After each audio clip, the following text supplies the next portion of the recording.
आप देख रहे खबर प्लस 100। आज की खास खबर, शाहपुर की नामी इंग्लिश मीडियम स्कूल के ट्रस्टी, प्रिंसिपल सहित 8 लोगों के खिलाफ पॉक्सो सहित गंभीर धाराओं के तहत मामला दर्ज। स्कूल की प्रिंसिपल और महिला सिपाही गिरफ्तार।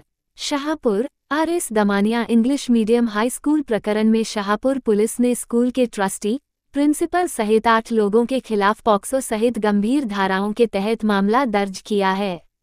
साथ ही स्कूल की प्रिंसिपल और महिला सिपाही को गिरफ्तार किया गया है। इस मामले में 20 अन्य को गिरफ्तार करने में जुट गई। बता दें कि शाहपुर तालुका स्थित एक नामांकित इंग्लिश मीडियम स्कूल में सोमवार को एक निंदनीय और शर्मनाक घटना सामने आई है। सोमवार को स्कूल के बाथरूम में खून के कुछ धब्बे पाए गए। इस पर स्कूल प्रशासन ने आशंका जताई कि यह धब्बे किसी छात्रा की मासिक धर्म पीरियड्स के कारण हो सकते हैं, लेकिन इस बात की पुष्टि के नाम पर स्कूल प्रशासन ने बेहद आपत्तिजनक कदम उठाते हुए कक्षा 8वीं से 10वीं तक की सभी छात्राओं को एक-एक कर बाथरूम में ले जाकर उनके कपड़े उतरवाए और पूछताछ की। छात्राओं ने इस अपमानजनक व्यवहार की जानकारी अपने माता-पिता को दी, जिसके बाद गुस्साए पालकों का गुस्सा फूट पड़ा और आज सुबह से ही पालकों ने पुलिस स्टेशन के बाहर ही रास्ते पर बैठकर आंदोलन शुरू कर दिया। शाहपुर पुलिस स्टेशन के बाहर नाराज परिजनों ने धरना पर बैठ गए हैं। उनकी मांग है कि ट्रस्टी खुद यहां आए और प्रिंसिपल को निलंबित करने का ऐलान करे, वरना जब तक वह आते नहीं है धरना जारी रहेगा। डीवाईएसपी जगदीश शिंदे ने क्या कहा, लिए देखते हैं इस खबर में। 9वी ते 10वीच्या पोरींना जे आहे ते सगळं कळतं, पण 5वी 6वीच्या पोरींना काय कळतं? काहीच नाही कळत। त्यांच्याबरोबर असं झालं आहे तर त्यांना म्हणजे एकदम रडू आलं आहे त्यांना शाळेत घरी जाऊन। ते पोरी जे आहेत आमची, माझी मुलगी आहे ती 10वीला आहे, ती घरी येऊन अर्धा तास रडली। नंतर तिने बेडरूमचा दरवाजा उघडला आणि बोलते, मम्मी आमच्याबरोबर खूप घाणेरडं झालं आहे शाळेत काहीतरी। मी तिला विचारलं काय झालं आहे ते सांग मला स्पष्ट। ती बोलते काय गरज नाही, तू शाळेत येऊ नको। ती एकदम घाबरली आणि मला पण शाळेत पाठवायची गरज नाही। तर आम्ही सगळ्यांनी पॅरेंट्सला फोन लावला, त्यांना विचारलं का शाळेत काय काय झालेलं आहे असं। तर ते आम्हाला बोलले का तुम्ही शाळेत या, आम्ही पण चाललो आहे शाळेत। आणि मग शाळेत तिथे जे आम्ही इथे येऊन बघितलं तर ती नकारच देते का मी असं केलेलं काही नाही आहे। आणि आमच्या पोरी का मग खोटं बोलत आहेत का? 10वीच्या आणि 9वीच्या पोरींना सगळं कळतं आहे का हे काय आहे काय नाही आहे। आता आम्ही पडद्यामध्ये राहतो, ती स्कार्फचं पण अलाउड करत नाही। दुसऱ्या टीचरांना तिने स्कार्फचं अलाउड केलेलं आहे। आमच्या पोरींनी तिच्याशी स्पष्ट विचारलं, आम्ही परमिशन घेतली का आम्हाला स्कार्फ अलाउड करा तुम्ही शाळेत। ती स्पष्ट तिने नकार दिला आम्हाला। तर ती बोलते का नाही स्कूलमध्ये स्कार्फ चालत नाही। तशी आमची पोरी जीन्स घालून आणि जॅकेट वगैरे घालून ती येते स्कूलमध्ये, पण ही काय पद्धत नव्हती तिची। ती एकदम रूड केलं तिने आमच्या पोरांबरोबर। आरएस दमानियामध्ये काल एक अत्यंत घृणास्पद घटना घडलेली आहे। बाथरूममध्ये येऊन मुलींना कपडे काढून त्यांना चेक करण्यात आलेलं आहे।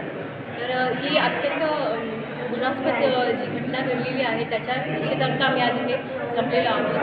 आणि प्रिन्सिपलांनी ही ऑर्डर दिल्यामुळे मावशांनी ते काम केलेलं आहे आणि हे चुकीचं आहे, म्हणून आम्ही पॅरेंट्स सगळे एकत्र येऊन आज त्याच्याबद्दल निषेध करत आहोत।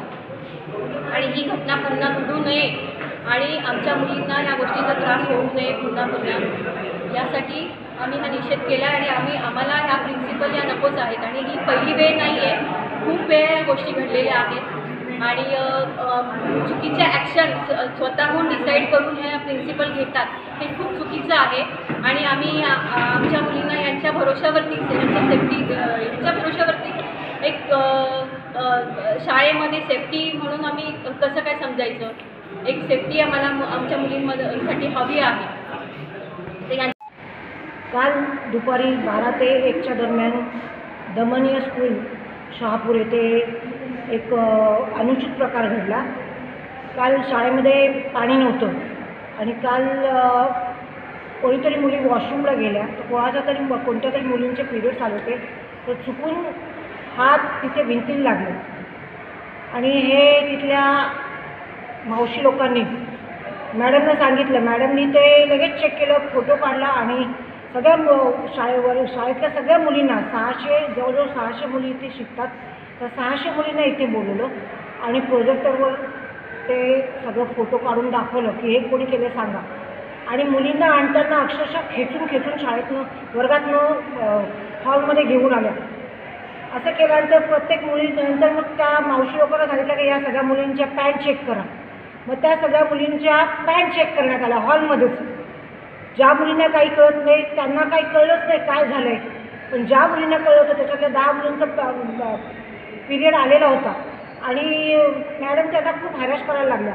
त्याच्यामुळे त्या इतक्या सगळ्या घाबरल्या की त्यांच्या अक्षरशः अवसान गेले आणि हे अमानवीय कृत्य करून थांबल्या नाही. तर म्हणे आता मी असं करीन तसं करीन, त्यांना धमक्या द्यायला लागल्या मॅडम. त्यांच्याबरोबर 4-5 टीचरही होत्या आणि हे सगळं झाल्यानंतर मुली घरी गेल्या आणि घरात गेल्यानंतर त्या रडायला लागल्या. त्यांनी धास्ती घेतली की मॅडम आता खरंच काहीतरी आपल्यावर करतील आणि त्याचा परिणाम असा आला की सगळ्या मुली शाळेमध्ये यायला नकार द्यायला लागल्या आणि इतका गोंधळ झाला शाळेमध्ये. पॅरेंट्स विचारायला आले, काही कालच जा विचारायला आले. आजही 9 तारखेला सगळे पॅरेंट्स इथे जा विचारायला, परंतु मॅडमच्या चेहऱ्यावर एक अपराधाची भावनासुद्धा नाही. आणि हे कृत्य इतकं, मी आता तुम्हाला हे थोडक्यात सांगितलं, हे कृत्य इतक्या घाणेरड्या रीतीने केलं की त्याचं वर्णनही करत नाही. हे असं अमानवीय कृत्य आहे लहान मुलींसोबत करणं. काही काही मुलींना ते काय असतं हेही माहीत नाही आणि अशा वयात त्यांच्या बालमनावर काय परिणाम झाला आहे हे बघायलाही मॅडम तयार नाहीत. ह्याचं खूप वाईट आहे.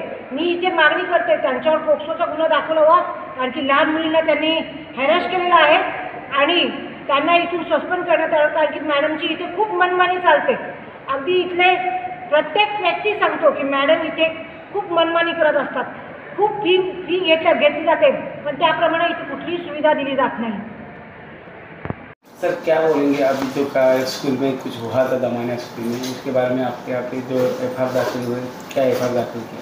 कल जो स्कूल में जो हादसा हुआ उसके बारे में जैसे आज हम लोगों को पुलिस को इन्फॉर्मेशन मिली, पुलिस वहाँ पे तुरंत पहुँची आज और वहाँ पे पोक्सो एक्ट के अंतर्गत उन लोगों पे ऑफेंस रजिस्टर किया हुआ है. इसमें जो प्रिंसिपल थी स्कूल की उसको स्कूल ने टर्मिनेट किया हुआ है. हमने उस प्रिंसिपल को अभी अरेस्ट किया हुआ है. प्रिंसिपल है और प्रिंसिपल के साथ साथ और सात लोग हैं. प्रिंसिपल के साथ साथ पूरे 8 लोगों के ऊपर इसमें एफआईआर दाखिल हुआ है. 2 लोगों को अरेस्ट किया हुआ है, बाकी लोगों को अरेस्ट करने का हमारा काम चालू है. सर परिजनों को क्या है, अभी संतुष्ट है? परिजन जो भी है, जो पेरेंट्स थे और जो भी लोकल जो सामाजिक कार्यकर्ता थे वो सब पुलिस की कार्रवाई से संतुष्ट है, क्योंकि पुलिस ने वहाँ पे क्विक रिस्पांस दिया और क्विक उसमें ऑफेंस रजिस्टर किया.